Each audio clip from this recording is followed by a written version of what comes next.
Antes mesmo de existir eletricidade e computadores, já havia máquinas capazes de se mover sozinhas. Elas não usavam bateria nem programas eletrônicos. Em vez disso, elas funcionavam com cordas, pesos, engrenagens, água, ar e vapor. Um dos exemplos mais claros disso vem da antiga Alexandria. Foi aqui que viveu Heron de Alexandria, um matemático e engenheiro do século I. Ele criou e escreveu sobre várias máquinas automáticas. Isso inclui portas de templo que se abrem sozinhas, além de uma máquina que fornece água benta quando uma moeda é inserida, e apresentações mecânicas que se movem automaticamente. Mas um dos projetos mais inteligentes de Heron era um pequeno veículo com rodas. Ele não era dirigido por uma pessoa. Antes de funcionar, a corda dentro era ajustada para que o veículo seguisse a direção escolhida. Havia também um objeto pesado pendurado dentro dele. Enquanto ele descia lentamente e puxava a corda fazia as rodas girarem. Quando a corda era enrolada de forma diferente nas duas rodas, o veículo virava. Quando girava igual, ele seguia em frente. Isso significa que você pode ajustar antecipadamente quando ele vai seguir em frente, virar ou parar, como se fosse um programa simples. Mas, em vez de código de computador, são as cordas e as partes giratórias que dão os comandos. Esse tipo de sistema foi usado em um teatro em miniatura em movimento. O palco inteiro se move enquanto as figuras se movem sozinhas e apresentam uma história na frente do público. Heron também tem outra máquina que se parece com uma máquina de venda automática moderna. Quando uma pessoa coloca uma moeda, ela cai em um pequeno recipiente conectado a uma alavanca. Por causa do peso da moeda, a válvula se abre por um momento e libera a quantidade certa de água benta. Quando a moeda cai do recipiente, a válvula se fecha automaticamente. O mecanismo é simples, mas a ideia principal é a mesma de uma máquina de venda automática. Agora, basta fazer o pagamento que a máquina automaticamente libera o produto do outro lado. Antes mesmo de Heron de Alexandria nascer, já existia uma antiga história na China sobre uma pessoa que fez algo relacionado a peças mecânicas. Isso pode ser encontrado em um antigo texto taoísta chamado Liezi. Na história, um artesão chamado Yan Shi mostrou uma figura mecânica em tamanho real ao rei Mu Jizhou. Diziam que parecia uma pessoa de verdade, conseguia andar, mover a cabeça, cantar e dançar. Quando ela se moveu de uma maneira que irritou o rei, Yan Shi abriu a figura. Dentro diziam que havia partes feitas de madeira, peles, cola e laca. Mas não devemos dizer imediatamente que isso era um robô de verdade. O Liezi é um texto filosófico que mistura histórias, lições e acontecimentos difíceis de comprovar. Não se sabe ao certo quando o livro inteiro foi escrito. Há estudiosos que acreditam que ele contém partes antigas, mas a versão que chegou até nós pode ter sido editada ou compilada em tempos mais recentes. Também não restaram máquinas, desenhos ou instruções claras de como foi feito o homem mecânico de Yan Shi. Por isso, é mais correto considerar isso como uma antiga história sobre um autômato, e não como uma descoberta arqueológica confirmada, mas ainda assim é realmente impressionante. Apesar disso, é possível que a história tenha se originado a partir de um fantoche ou figura mecânica mais simples que só conseguia fazer movimentos limitados. Os antigos artesãos chineses já sabiam como fazer mecanismos de besta, fechaduras, relógios d'água e outras máquinas com partes móveis. Por isso, não é impossível que eles tenham criado uma figura que pudesse ser movida usando uma alavanca ou corda escondida, mas não há provas suficientes de que eles criaram um robô quase igual a um ser humano. Mesmo que a história de Yan Shi seja apenas uma lenda, ela ainda mostra algo importante. Há milhares de anos, as pessoas já se perguntavam: seria possível criar algo que pudesse se mover e agir como se estivesse vivo? E em Alexandria, isso não era apenas uma história. Os projetos de Heron mostraram que as pessoas podiam dar movimento pré-programado a uma máquina, mesmo sem eletricidade, motor ou computador. Na verdade, Heron de Alexandria não projetou apenas veículos simples. Ele também criou um teatro automático que podia apresentar uma cena inteira sem ninguém operando. No pequeno palco havia figuras que se moviam. Portas se abriam e as cenas mudavam automaticamente. Tudo funcionava usando pesos, cordas, polias, eixos e partes giratórias. Quando o sistema é iniciado, ele simplesmente apresenta o espetáculo preparado. Não é um robô de verdade que pensa. Ele apenas segue os movimentos que foram organizados pelo criador antes do início do espetáculo. Mas essa ideia é importante. As instruções da máquina parecem estar na disposição das cordas. Ao mudar a forma como elas se enrolam, os movimentos e o tempo de cada parte também se alteram. Na frente do público, o espetáculo pode parecer mágica, mas nos bastidores, física e um design cuidadoso é que fazem tudo funcionar. Harold também usou calor e ar para abrir automaticamente as grandes portas do templo. Quando o fogo é aceso no altar, o ar em um recipiente escondido aquece e se expande. Isso empurra a água para um recipiente pendurado. À medida que o recipiente fica mais pesado, ele puxa as cordas presas à porta. Por causa disso, a porta se abre lentamente. Quando o fogo é apagado, o ar esfria. A água retorna ao recipiente original e a porta se fecha automaticamente. Para as pessoas que não veem o mecanismo, parece que o próprio fogo está controlando a porta. Harold também criou o Eolípila. É um recipiente redondo que gira quando o vapor sai de 2 tubos curvados. Isso não foi usado para operar fábricas ou veículos. Era apenas uma demonstração de como o vapor pode gerar rotação. Isso mostrou que os antigos engenheiros já conheciam o poder do vapor. Naquela época não havia materiais, fábricas nem necessidades para impulsionar a criação da moderna máquina a vapor. Muitos séculos depois, as máquinas automáticas continuaram a se desenvolver em Bagdá.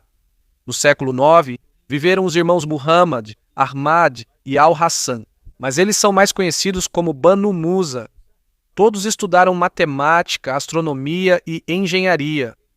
Eles também fizeram parte de uma época em que Bagdá era um grande centro de aprendizado. Eles escreveram o Kitab al-Hiyal, ou Livro dos Dispositivos Engenhosos. Neste livro, são descritos cerca de 100 dispositivos mecânicos. Muitos dos seus projetos utilizam água, ar, válvulas e boias. Alguns recipientes servem a dose certa de bebida automaticamente e existem fontes que alteram o formato do dispensador. Existem lâmpadas que automaticamente adicionam óleo enquanto estão queimando. Em um recipiente comum, a água continua saindo quando ele é aberto. Mas, nos projetos dos Banu Musa, há válvulas internas que se abrem ou fecham automaticamente dependendo do nível e do peso da água. É como um sistema simples de controle automático. Quando a água atinge um certo nível, uma parte se move e fecha a passagem. Quando o nível da água baixa, a passagem se abre novamente. Não há computador monitorando isso. É a própria água que faz o sistema funcionar. Existem também antigos estudos que ligam Banu Musa a um dispositivo automático para tocar flauta. O ar é que cria o som, enquanto uma parte giratória determina qual buraco será aberto e quando ele vai soar. Ao mudar a posição das partes salientes no cilindro giratório, é possível alterar a sequência das notas. Mas isso não deve ser descrito como se fosse um robô humanoide moderno tocando no palco. Mas é claramente um exemplo de instrumento musical automático que utiliza controle mecânico. Bagdá era muito importante naquela época, por isso muitos conhecimentos antigos da Grécia, Pérsia, Índia e de outros lugares foram estudados e incorporados ali. Eles não apenas copiaram as ideias antigas, eles também as expandiram e aperfeiçoaram. No século XII e XIII, outro engenheiro criou máquinas automáticas ainda mais detalhadas. Ele se chamava Ismail al-Jazari. Ele trabalhou na corte dos governantes artúquidas em Diyarbakir, que hoje faz parte do sudeste da Turquia. Em 1206, ele terminou um livro sobre a criação de dispositivos mecânicos. Ele não apenas explicou o que cada máquina fazia, também colocou desenhos claros e explicações de como funcionavam suas partes. Um dos designs mais famosos dele é o barco com músicos automáticos. Há figuras sentadas no barco fingindo que estão tocando. Enquanto a água flui dentro do sistema, os braços deles se movem e os instrumentos soam. O ritmo do tambor é controlado por pequenos pinos presos a um cilindro giratório. Quando o pino atinge uma alavanca, o braço do baterista se move e bate no tambor. Quando a posição dos pinos é alterada, o ritmo também muda. É como uma máquina de bateria primitiva. A diferença é que é feita de madeira e água, e usa peças mecânicas em vez de eletrônicas. Também não está claro se o barco se move sozinho, sem ninguém empurrando ou guiando.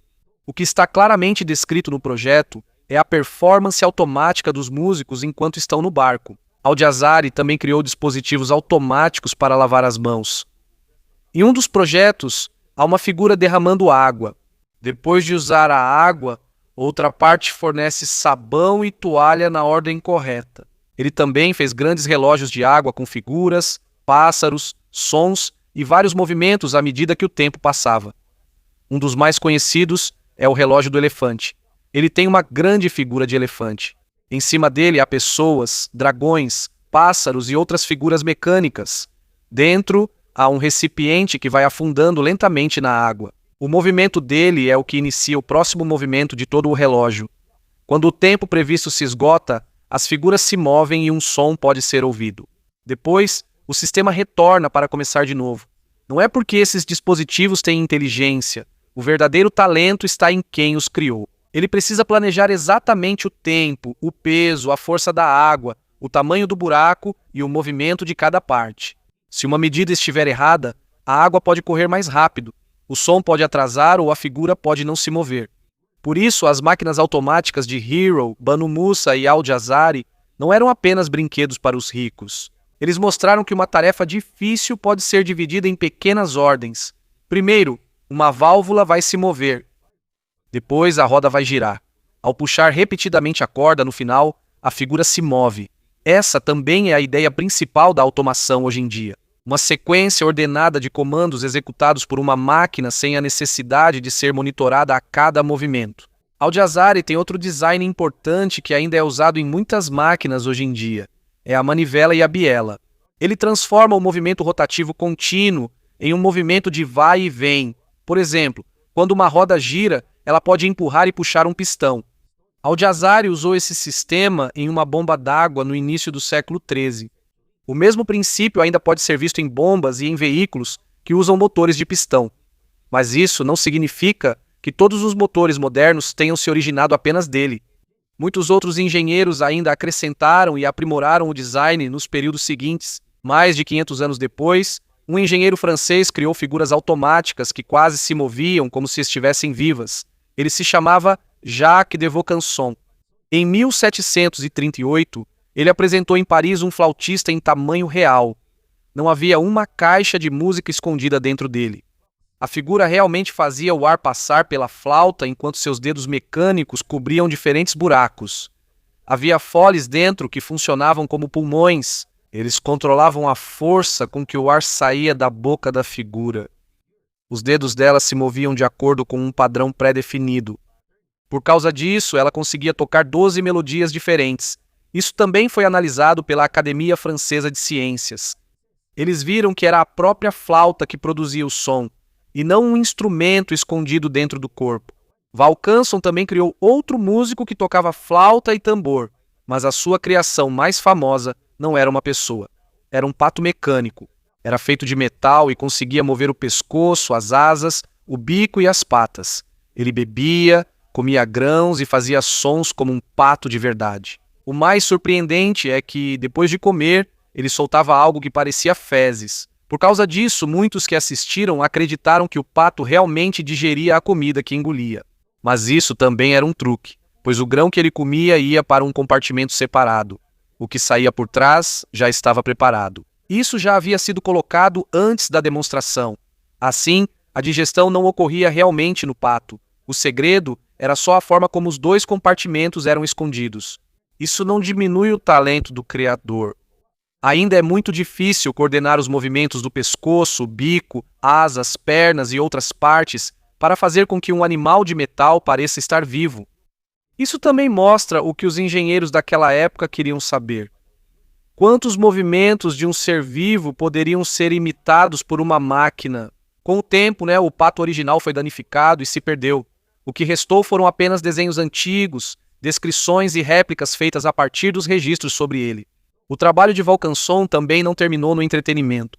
Ele foi encarregado de ajudar a indústria da seda da França. Ele criou uma maneira de tornar a tecelagem mais automática.